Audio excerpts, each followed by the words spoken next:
This is the next video, chapter 12, consumer protection, in which we consider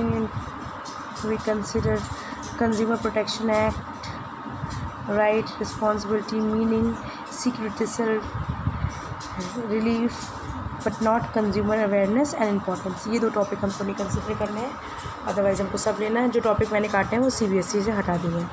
okay, what is consumer protection? The meaning of consumer protection is कि consumer protection आपको एक तरह से protection as a आप consumer आपको protection provide करता है कि आप किसी भी तरह की गलत एडवर्टाइजमेंट से दूर रहें, किसी गलत प्रोडक्ट से दूर रहें, कोई भी ऐसी प्रैक्टिसेस हो रही हैं जो कि कंज्यूमर की अच्छी नहीं है, ब्लैक मार्केटिंग है, होर्डिंग है, प्रॉफिटरिंग है, तो इससे बचे। यही टॉपिक कंसिडर करता है कंज्यूमर प्रोटेक्शन एक्ट।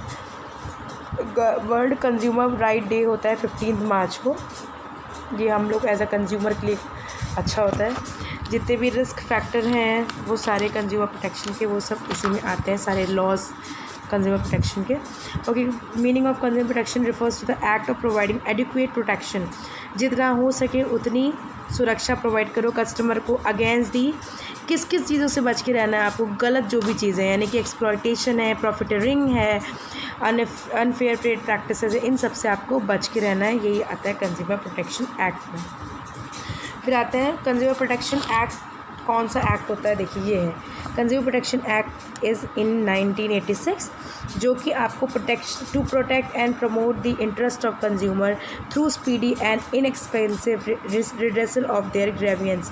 कोई भी ऐसी गलती हो रही है प्रोटेक्शन के खिलाफ, कंज्यूमर के खिलाफ, जो कि कंज्यूमर के इंटरेस्ट को दबा रही है या फिर इंटरेस्ट को बढ़ने नहीं दे रही है या फिर उनके खिलाफ काम कर रही है, उस चीज़ से कस्टमर को बचाने के लिए। जैसे कि आपके लिए आता नहीं, जागो ग्राहक जागो, तो वो किसके लिए? कस्टमर के लिए। तो यहाँ पर देखिए, राइट टू कस्टमर क्या है? उसको इम्पार्ट करो, उसकी इंटरेस्ट को बढ़ाओ, उसके सारे इंटरेस्ट को सेफ गार्ड करो, कोई भी ख़राब उसको प्रोडक्ट मत बेचो। अगर कोई ख़राब प्रोडक्ट बेचता है और कस्टमर कहीं से एक्सप्लॉइट होता है, तो 3 टायर्स एक बने हुए हैं, जो कि डिस्ट्रिक्ट फोरम है, स्टेट कमीशन है, नेशनल कमीशन है, जो कि आपको ये सुविधा देता है कि आप इनके अगेंस्ट केस कर सकते हो। जो भी आपके अगेंस्ट कोई भी गलत काम कर रहा है या आपको नुकसान पहुँचा रहा है, तो एक तरह से आपको मदद करता है वो। फिर आते हैं कंज्यूमर राइट। कंज्यूमर राइट में पहले आता है राइट टू सेफ्टी। राइट होती है कंज्यूमर की, हमको सेफ्टी का ध्यान रखना है, कंज्यूमर को कहीं से भी अनसेफ महसूस नहीं होना चाहिए। राइट टू इन्फॉर्म्ड कंज्यूमर को सारे प्रोडक्ट के बारे में इंफॉर्मेशन आनी चाहिए, यानी कि जैसे कि आप कोई सामान लेते हो तो क्या करते हो? पहले उसका मैन्युफैक्चरिंग डेट देखते हो, एक्सपायरी डेट देखते हो, प्राइस देखते हो, क्वांटिटी देखते हो, तो सब चेक करते हो ना, तो उसे कहते हैं राइट टू इन्फॉर्म। फिर आते हैं राइट टू चूज़। आप ज़बरदस्ती कस्टमर को कुछ भी खरीदवा नहीं सकते, कस्टमर को वही लेना है, वो पूरा तरह फ्री है कि वो अपने आर्टिकल को खुद चूज़ करे, चाहे क्वालिटी देख के, चाहे क्वांटिटी देख के, चाहे प्राइस देख के, वो खुद चूज़ करेगा। Right to be heard. Right to be heard मतलब कि कस्टमर की कोई भी कंप्लेन है और कस्टमर या डिससेटिस्फाई है आपसे, तो आपको सुनना पड़ेगा, यानी कि जिसकी वजह से वो कस्टमर एक्सप्लॉइट हो रहा है, उसको सुनना पड़ेगा कि क्या उनकी परेशानी है। फिर राइट टू सीक रेड्रेसल। अगर मान लो किसी भी कस्टमर को कोई भी प्रॉब्लम हो रही है, तो उसको हमको पहला पॉइंट होता है कि अपने लेवल पे रिलीफ प्रोवाइड करें। जैसे मान लो को हमने कहीं से AC लिया और AC से हमको दिक्कत हो रही है, तो पहला कस्टमर क्या करेगा? कस्टमर को पहले हमें कंप्लेन करेंगे, एज अ कस्टमर हम कंप्लेन करेंगे, और जो प्रोड्यूसर है या फिर जो बिजनेसमैन है, वो कहीं ना कहीं से अपने लेवल पे सेफ्टी प्रोवाइड करेगा। जैसे AC को आके किसी सर्विसमैन को भेज देगा, वो सही कर देगा, तो एक तरह से अपने लेवल पे रिलीफ प्रोवाइड करेगा। फिर आता है राइट टू एजुकेट, जिसको मैंने आपको बोला जागो ग्राहक जागो।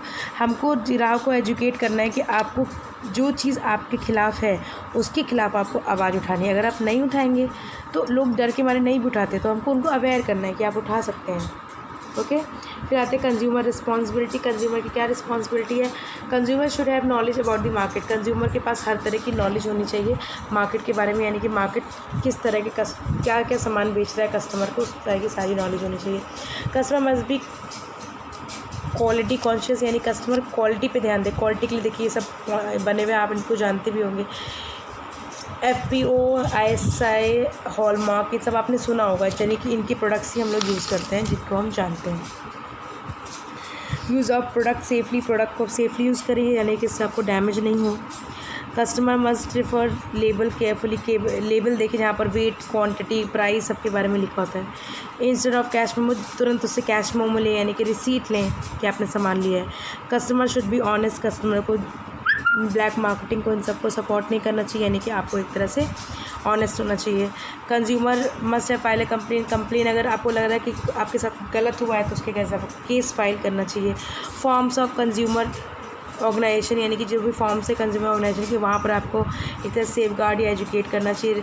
रिस्पेक्ट द इन्वायरमेंट को किसी भी तरह से, यानी कि जैसे पॉलिथीन फेंक कर देते हैं हम लोग, कई चिप्स खाते चिप्स का थ्रो कर देते, तो ये सब चीज़ें भी ध्यान देनी है एज ए कस्टमर हमको। Assess yourself to ensure that you get a fair deal, आप खुद महसूस करिए कि आपके साथ न्याय हुआ है कि नहीं हुआ है, आपने कोई प्रोडक्ट लिया है वो सही लिया है कि नहीं लिया है। फिर आते हैं meaning of consumer. Meaning of consumer क्या क्या है?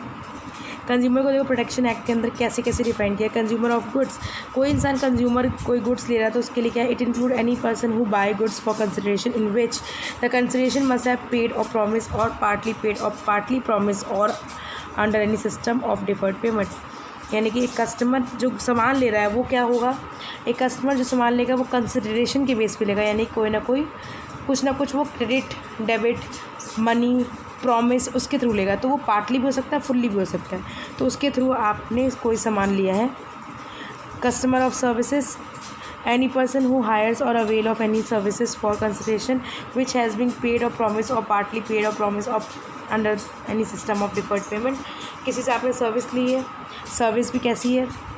आपने हायर किया है सर्विस को, चाहे पार्टली किया हो, चाहे फुल्ली किया हो, चाहे प्रॉमिस किया हो, चाहे पेमेंट के थ्रू किया हो, तो आप उस सर्विसेज को यूज़ कर सकते हो। तो ये कंज्यूमर प्रोटेक्शन एक्ट में कि कहीं से भी आप एज अ कस्टमर बन रहे हो तो आप उसके कस्टमर सामान की कहलाए जाओगे। Who can file a complain, complain कौन कौन फाइल कर सकता है? कंप्लेन सेक्शन 2B के अंदर 1986 कंज्यूमर प्रोटेक्शन एक्ट के अंदर एक कोई कंज्यूमर कर सकता है, कोई भी कंज्यूमर एसोसिएशन कर सकता है, यानी कंज्यूमर के ऑन बिहाफ में कोई एसोसिएशन कर सकता है, सेंट्रल गवर्नमेंट, स्टेट गवर्नमेंट कर सकता है। Consumer on behalf of customer having a same interest, यानी कोई इंसान दो मान लो लोगों को दिक्कत है, किसी एक ने कंप्लेन कर दी। लीगल हेयर, यानी कोई भी आपके ऑन बिहाफ में कोई भी कर सकता है, चाहे वो आपका एडवोकेट हो, चाहे वो आपका बेटा हो या कोई आपका रिप्रेजेंटेटिव हो, वो कर सकता है। Against whom a complaint can be file, किस किस के अगेंस्ट हो सकती है case file? A seller, manufacture or dealer of a good which are defective, यानी कि जिस सामान को बेचने वाला इंसान चाहे सेलर हो, चाहे मैन्युफैक्चरर हो, चाहे डीलर हो, अगर मान लो सामान डिफेक्टिव है तो उसके अगेंस्ट आप केस कर सकते हैं। और आपको केस कहाँ करना है? केस करने का आपको यहाँ पर फोरम दिया हुआ है। रिड्रेसल एजेंसीज क्या क्या हैं? नेशनल कमीशन सबसे ऊपर ही आती है, स्टेट नीचे आती है, उसके डिस्ट्रिक्ट। हर एक, जैसे हम लखनऊ में रह रहे हैं, लखनऊ डिस्ट्रिक्ट में, यूपी डिस्ट्रिक्ट में, लखनऊ डिस्ट्रिक्ट में एक डिस्ट्रिक्ट फोरम होगा, उसके ऊपर यूपी में एक होगा स्टेट कमीशन, उसके ऊपर यानी कि इंडिया में नेशनल कमीशन। जो इंसान यहाँ से सेटिस्फाई नहीं होता वो यहाँ जाता है, फिर यहाँ सेटिस्फाई मालूम नहीं होता तो यहाँ जाता है, यानी कि ये यहाँ पर आपको न्याय मिलने के चांसेस होते हैं। अब यहाँ पर अमाउंट दिया है 20 लाख, 1 करोड़, 1 करोड़। जब आपका सामान 20 लाख से कम का होगा तो आप डिस्ट्रिक्ट फोरम जाएंगे, 20 लाख से 1 करोड़ के बीच में होगा तो आप स्टेट फोरम जाएंगे, और 1 करोड़ के ऊपर होगा तो सीधे आप नेशनल कमीशन जाएंगे। अब देखिए डिस्ट्रिक्ट फोरम में क्या होता है? स्टेट गवर्नमेंट्स कैन सेट 1 और मोर डिस्ट्रिक्ट, एक स्टेट में एक से ज़्यादा डिस्ट्रिक्ट होते हैं तो डिस्ट्रिक्ट फोरम बनता है। तो डिस्ट्रिक्ट फोरम में कौन कौन लोग होते हैं? प्रेसिडेंट होते हैं, 2 अदर मेंबर्स, तो इसको ध्यान से देखिएगा। एक डिस्ट्रिक्ट फोरम में प्रेसिडेंट होते हैं, 2 अदर मेंबर्स होते हैं और 1 वुमेन होती है, ठीक, 1 वुमेन को रखा गया है। अब यहाँ पर 20 लाख से ऊपर का एक्सीड नहीं करना चाहिए जो भी कंप्लेन होगी। उसके अलावा जो कंप्लेन आपने किया वो पहले जाके किसी लेबोरेटरी में या कहीं पर लैब पे चेक होगी। चेक होने के बाद अगर रिपोर्ट आती है तब थर्ड पार्टी को आप, यानी कि जिसके अगेंस्ट आपने केस किया, उसको एक कंप्लेन जाएगी जो कि डिस्ट्रिक्ट फोरम के थ्रू जाती है। और करने के बाद आपका, अगर मान लो आपको सेटिस्फाई नहीं होते हैं आप, तो आप स्टेट कमीशन के अंदर विदिन 30 डेज़ में आप फिर से केस कर सकते हैं। यानी कि डिस्ट्रिक्ट फोरम से अगर आप खुश नहीं, सेटिस्फाई नहीं है, तो 30 दिन के अंदर आपको स्टेट कमीशन के अंदर कंप्लेन करनी होगी। अब एक स्टेट के अंदर एक स्टेट फोरम होता है जो कि एक प्रेसिडेंट होते हैं, एटलीस्ट 2 मेंबर्स होते हैं और 1 वुमेन होगी। अब इनका काम क्या होता है? 20 लाख से 1 करोड़ के बीच का ये कंप्लेन को कंसिडर करते हैं। इनका भी प्रोसेस सेम है, पहले लेबोरेटरी में चेक होगा जो उन्होंने कंप्लेन की है वो सही है कि नहीं। अगर वो पास होती है तो स्टेट कमीशन के थ्रू वो कंप्लेन जाएगी जिस पार्टी के अगेंस्ट आपने केस किया है। और अगर आप इससे भी सेटिस्फाई नहीं है तो आप नेशनल कमीशन के अंदर विदिन 30 डेज़ जा सकते हैं। अब नेशनल कमीशन के अंदर जाने के लिए यहाँ पर नेशनल कमीशन में बस state of Jammu and Kashmir नहीं आता। अब जब नई बुक आएगी तो मे बी वहाँ पर कंसिडर हो। यहाँ पर एक प्रेसिडेंट होगा मगर एटलीस्ट 4 मेंबर्स होंगे अदर मेंबर्स, और एक वुमेन होगी। 1 करोड़ के ऊपर होगा तभी कंप्लेन ली जाएगी आपकी। लेने के बाद पहले चेक होगा, फिर थर्ड पार्टी को हम भेजेंगे नेशनल कमीशन के थ्रू। और अगर यहाँ पर आपको सेटिस्फैक्शन नहीं मिलता तो आप डायरेक्टली सुप्रीम कोर्ट जा सकते हैं विदिन 30 डेज़, यानी कंप्लेन करने के लिए आप 30 डेज़ के अंदर सुप्रीम कोर्ट जा सकते हैं। कैसी रिलीफ है जो आपको मिलती है कंज्यूमर प्रोटेक्शन एक्ट के अंदर। To remove the defect of, यानी कि अगर रिलीफ देनी है तो जो भी सामान ख़राब होगा वो उसका डिफेक्ट सही कर देना है। अगर मान लो डिफेक्ट को सही नहीं कर पा रहे हो तो उस सामान को रिप्लेस कर दो। जिस सामान को आपने लिया है नहीं सही हो पा रहा, नहीं रिप्लेस हो रहा, उसका पैसा रिफ़ंड कर दो।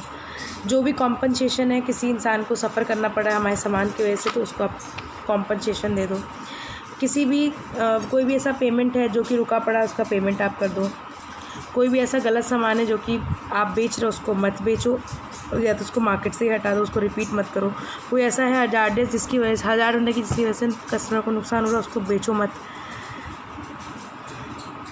ऐसे कोई ख़राब मार्केट में सामान है उनको हटा दिया जाए मार्केट से।